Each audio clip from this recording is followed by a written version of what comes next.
Hi friends, ಎಲ್ರಿಗೂ ನಮಸ್ತೆ. Welcome back to our channel. ಇವತ್ತಿನ ಸ್ಪೆಷಲ್ ರೆಸಿಪಿ ಮಂಗಳೂರು ಸೌತೆ ಸಾಂಬಾರ್. ಇನ್ನು ಮುಂದೆ ಬೇಸಿಗೆ ಸ್ಟಾರ್ಟ್ ಆಗ್ತಾ ಇದೆ. ಅದರಿಂದ ನಮ್ಮ ದೇಹಕ್ಕೆ ಹೆಚ್ಚು ನೀರಿನಂಶ ಇರುವಂಥ ಪದಾರ್ಥಗಳನ್ನ ನಾವು ಸೇರಿಸ್ಕೊಬೇಕಾಗುತ್ತೆ. ಅದರಿಂದ ನಾನು ಸೌತೆಕಾಯಿಯನ್ನು ಆರಿಸ್ಕೊಂಡಿದ್ದೀನಿ, ಅಂದರೆ ಮಂಗಳೂರು ಸೌತೆಕಾಯಿಯನ್ನು ಆರಿಸ್ಕೊಂಡಿದ್ದೀನಿ. ಇದನ್ನು ಸಾಂಬಾರ್ ಸೌತೆ ಅಂತ ಕೂಡ ಹೇಳ್ತಾರೆ.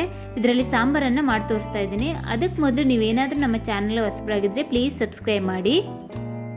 ನೋಡಿ, ಇದಕ್ಕೆ ಸಾಂಬಾರ್ ಸೌತೆ ಅಥವಾ ಮಂಗಳೂರು ಸೌತೆ ಅಂತ ಕರೀತಾರೆ. ನಾನು ಇದನ್ನು ಮಧ್ಯದಲ್ಲಿ ಕಟ್ ಮಾಡ್ಕೊತಾ ಇದ್ದೀನಿ. ನೋಡಿ ಎಷ್ಟೊಂದು ಬೀಜ ಇದೆ, ಇದೆಲ್ಲ ತಗೊಬೇಕಾಗುತ್ತೆ. ಅದರಿಂದ ನಾನು ಸಣ್ಣ ಸಣ್ಣ ಪೀಸ್ಗಳಾಗಿ ಕಟ್ ಮಾಡ್ಕೊತೀನಿ. ಫಸ್ಟು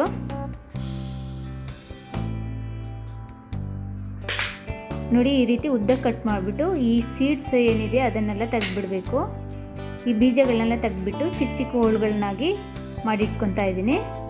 ನಿಮಗೆ ಯಾವ ಸೈಜ್ ಬೇಕೋ ಆ ಸೈಜಾಗಿ ಕಟ್ ಮಾಡ್ಕೊಬೋದು. ನಾನು ಮೀಡಿಯಮ್ ಸೈಜಲ್ಲಿ ಕಟ್ ಮಾಡಿ ಇಟ್ಕೊಂಡಿದ್ದೀನಿ. ನೋಡಿ, ಈಗ ನಾನು ಒಂದು ಬಾಣಲಿನ ಇಟ್ಕೊಂಡಿದ್ದೀನಿ. ಅದಕ್ಕೆ 1 ಟೇಬಲ್ ಸ್ಪೂನ್ ಆಗೋಷ್ಟು ಆಯಿಲ್ ಹಾಕ್ಕೊಂಡಿದ್ದೀನಿ. ಹಾಗೆ 1 ಟೀ ಸ್ಪೂನ್ ಆಗೋಷ್ಟು ಸಾಸಿವೆನ ಹಾಕ್ಕೊಂಡಿದ್ದೀನಿ. ನೋಡಿ, ಸಾಸಿವೆ ಎಲ್ಲ ಚೆನ್ನಾಗಿ ಸಿಡ್ದು ಬಂದಿದೆ. ಈಗ ನಾನು ಕಟ್ ಮಾಡಿ ಇಟ್ಕೊಂಡಿದ್ನಲ್ಲ ಆ ಸೌತೆಕಾಯಿಗಳನ್ನ ಚೆನ್ನಾಗಿ ತೊಳೆದ್ಬಿಟ್ಟು ಹಾಕ್ಕೊತಾ ಇದ್ದೀನಿ. ನೋಡಿ, ನೀಟಾಗಿ ವಾಶ್ ಮಾಡಿಬಿಟ್ಟು ಹಾಕ್ಕೊಬೇಕು. ಇದನ್ನು ಚೆನ್ನಾಗಿ ಫ್ರೈ ಮಾಡ್ಕೊಳ್ಳಿ. ಈ ರೀತಿ ಮಿಕ್ಸ್ ಮಾಡಿಕೊಂಡ್ರೆ ಸಾಕಾಗುತ್ತೆ. ಈಗ ನೀರನ್ನು ಸೇರಿಸ್ಬಿಟ್ಟು 1 ಕಪ್ ಆಗೋಷ್ಟು ನೀರನ್ನು ಸೇರಿಸ್ಕೊಂಡಿದ್ದೀನಿ. ಉಪ್ಪನ್ನು ಸೇರಿಸ್ಕೊತಾ ಇದ್ದೀನಿ. ರುಚಿಗೆ ತಕ್ಕಷ್ಟು ಉಪ್ಪನ್ನು ಸೇರಿಸ್ಕೊಂಡ್ಬಿಟ್ಟು ಚೆನ್ನಾಗಿ ಮಿಕ್ಸ್ ಮಾಡಿಬಿಟ್ಬಿಟ್ಟು ಲಿಡ್ಡನ್ನು ಕ್ಲೋಸ್ ಮಾಡಿ 3/4 ಭಾಗ ಬೇಯೋ ತನಕ ಹಾಗೆ ಬಿಡಬೇಕಾಗುತ್ತೆ. ಸೌತೆಕಾಯಿ ಎಲ್ಲ ಬೇಯಷ್ಟೊಳಗೆ ನಾನು ಮಸಾಲೆ ರೆಡಿ ಮಾಡ್ಕೊಬೇಕು. ಅದರಿಂದ ಪ್ಯಾನ್ಗೆ 1 ಟೀ ಸ್ಪೂನ್ ಆಗೋಷ್ಟು ಕಡಲೆಬೇಳೆ ಹಾಕ್ಕೊಂಡಿದ್ದೀನಿ. ಹಾಗೆ 1 ಟೀ ಸ್ಪೂನ್ ಆಗೋಷ್ಟು ಉದ್ದಿನ ಬೇಳೆಗಳನ್ನ ಹಾಕ್ಕೊತಾ ಇದ್ದೀನಿ. ಹಾಗೆ 1/4 ಟೀ ಸ್ಪೂನ್ ಆಗೋಷ್ಟು ಮೆಂತ್ಯ ಕಾಳುಗಳನ್ನ ಹಾಕ್ಕೊತಾ ಇದ್ದೀನಿ. ಹಾಗೆ 1 ಟೇಬಲ್ ಸ್ಪೂನ್ ಆಗುವಷ್ಟು ಕೊತ್ತಂಬರಿ ಬೀಜಗಳನ್ನ ಹಾಕ್ಕೊತಾ ಇದ್ದೀನಿ. ಇದನ್ನು ಡ್ರೈ ರೋಸ್ಟ್ ಮಾಡ್ಕೊಬೇಕು. ಇದು ಸ್ವಲ್ಪ ಹುರಿದು ಬಂದಮೇಲೆ ನಾನು ಕರಿಬೇವನ್ನು ಸೇರಿಸ್ಕೊತಾ ಇದ್ದೀನಿ. ಸ್ವಲ್ಪ ಕರಿಬೇವಿನ ಸೊಪ್ಪನ್ನು ಸೇರಿಸ್ಕೊತಾ ಇದ್ದೀನಿ. 2 ಗುಂಟೂರು 6 ಬ್ಯಾಡಗಿ ಮೆಣಸಿನ್ಕಾಯಿಗಳನ್ನ ಸೇರಿಸ್ಕೊತಾ ಇದ್ದೀನಿ.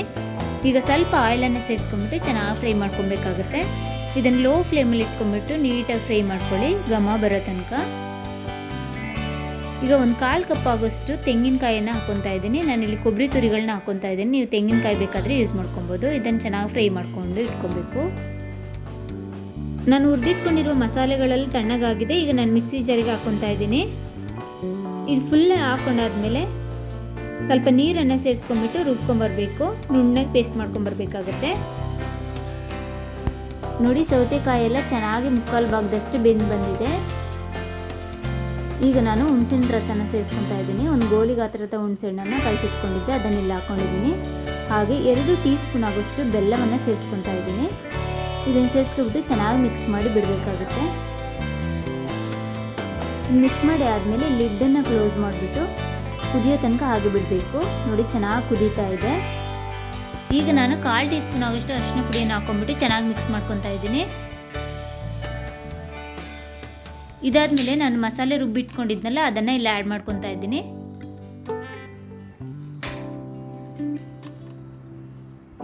ನಮಗೆ ನೀರು ಎಷ್ಟು ಬೇಕೋ ಅಷ್ಟನ್ನು ಆ್ಯಡ್ ಮಾಡ್ಕೊಬೇಕಾಗುತ್ತೆ. ಆ್ಯಡ್ ಮಾಡಿ ಆದಮೇಲೆ ಚೆನ್ನಾಗಿ ಮಿಕ್ಸ್ ಮಾಡಿ ಬಿಡಬೇಕು. ಇದಾದಮೇಲೆ ನಾನು 1 ಕಪ್ ಆಗೋಷ್ಟು ತೊಗರಿಬೇಳೆನ ಚೆನ್ನಾಗಿ ಬೇಯಿಸಿಟ್ಕೊಂಡಿದ್ದೀನಿ. ಅದನ್ನೆಲ್ಲ ಆ್ಯಡ್ ಮಾಡ್ಕೊತಾ ಇದ್ದೀನಿ. ಆ್ಯಡ್ ಮಾಡಿ ಆದಮೇಲೆ ಚೆನ್ನಾಗಿ ಮಿಕ್ಸ್ ಮಾಡಿ ಬಿಡಬೇಕು. ಈಗ ರುಚಿಗೆ ತಕ್ಕಷ್ಟು ಉಪ್ಪನ್ನು ಆ್ಯಡ್ ಮಾಡ್ಕೊತಾ ಇದ್ದೀನಿ. ಇದನ್ನು ಕೂಡ ಚೆನ್ನಾಗಿ ಮಿಕ್ಸ್ ಮಾಡಿ ಬಿಡಿ. ಇದಾದಮೇಲೆ ಚೆನ್ನಾಗಿ ಕುದಿಲಿಕ್ಕೆ ಬಿಡಬೇಕು. ಚೆನ್ನಾಗಿ ಕುದೀತಾ ಇದೆ. ನೋಡಿ, ಈಗ ನಾನು ಕಟ್ ಮಾಡಿ ಇಟ್ಕೊಂಡಿರುವಂಥ ಕೊತ್ತಂಬರಿ ಸೊಪ್ಪನ್ನು ಹಾಕ್ಕೊಂಡಿದ್ದೀನಿ. ಈಗ ನಾನು ಒಗ್ಗರಣೆ ರೆಡಿ ಮಾಡ್ಕೊತಾ ಇದ್ದೀನಿ. ಒಂದು ಸೌಟಿಗೆ 1 ಟೇಬಲ್ ಸ್ಪೂನ್ ಆಗುವಷ್ಟು ಆಯಿಲನ್ನು ಹಾಕ್ಕೊಂಡಿದ್ದೀನಿ. ಆಯಿಲ್ ಚೆನ್ನಾಗಿ ಬಿಸಿಯಾಗಿ ಬಂದಿದೆ. 1 ಟೀ ಸ್ಪೂನ್ ಆಗುವಷ್ಟು ಸಾಸಿವೆ ಕಾಳುಗಳನ್ನ ಹಾಕ್ಕೊತಾ ಇದ್ದೀನಿ. ಈ ಸಾಸಿವೆ ಕಾಳುಗಳೆಲ್ಲ ಚೆನ್ನಾಗಿ ಚಟಪಟ ಅಂತ ಸಿಡ್ದು ಬರಬೇಕು, ಅಲ್ಲಿ ತನಕ ಬಿಡಿ. ನೋಡಿ, ಚೆನ್ನಾಗಿ ಚಟಪಟ ಅಂತ ಸಿಡ್ದು ಬರ್ತಾ ಇದೆ. ಈಗ ನಾನು 1 ಒಣಮೆಣಸಿನ್ಕಾಯಿನ ಹಾಕ್ಕೊಂಡಿದ್ದೀನಿ. ಹಾಗೆ ಕರಿಬೇವನ್ನು ಸ್ವಲ್ಪ ಹಾಕ್ಕೊಂಡು ಬಾಡಿಸ್ಕೊತಾ ಇದ್ದೀನಿ. 1/4 ಟೀ ಸ್ಪೂನ್ ಆಗೋಷ್ಟು ಹಿಂಗನ್ನು ಆ್ಯಡ್ ಮಾಡಿಕೊಂಡು ಮಿಕ್ಸ್ ಮಾಡ್ಕೊತಾ ಇದ್ದೀನಿ. ನಾನು ರೆಡಿ ಮಾಡಿ ಇಟ್ಕೊಂಡಿರುವಂಥ ಒಗ್ಗರಣೆಯನ್ನು ಸಾಂಬಾರಿಗೆ ಹಾಕ್ಕೊತಾ ಇದ್ದೀನಿ. ಇದನ್ನು ಹಾಕೊಂಡಾದ್ಮೇಲೆ ಚೆನ್ನಾಗಿ ಒಂದು ಮಿಕ್ಸ್ ಕೊಟ್ಟರೆ ಟೇಸ್ಟಿಯಾದಂಥ ಮಂಗಳೂರು ಸೌತೆ ಸಾಂಬಾರ್ ರೆಡಿ ಆಗುತ್ತೆ. ಇದನ್ನು ಸಾಂಬಾರ್ ಸೌತೆ ಅಂತ ಕೂಡ ಕರೀತಾರೆ. ನೋಡಿ, ಎಷ್ಟು ಘಮ್ ಅಂತ ಸ್ಮೆಲ್ ಬರ್ತಾ ಇದೆ. ತುಂಬ ಟೇಸ್ಟಾಗಿರುತ್ತೆ ಫ್ರೆಂಡ್ಸ್. ನೀವು ಕೂಡ ಮನೆಯಲ್ಲಿ ಟ್ರೈ ಮಾಡಿ ಹೇಗೆ ಬಂತು ಅಂತ ನನಗೆ ಕಮೆಂಟ್ಸ್ ಮಾಡಿ ಹೇಳಿ. ತಾಳ್ಮೆಯಿಂದ ಈ ನನ್ನ ವಿಡಿಯೋವನ್ನು ನೋಡಿದ್ದಕ್ಕಾಗಿ ನಿಮಗೆ ಧನ್ಯವಾದಗಳು.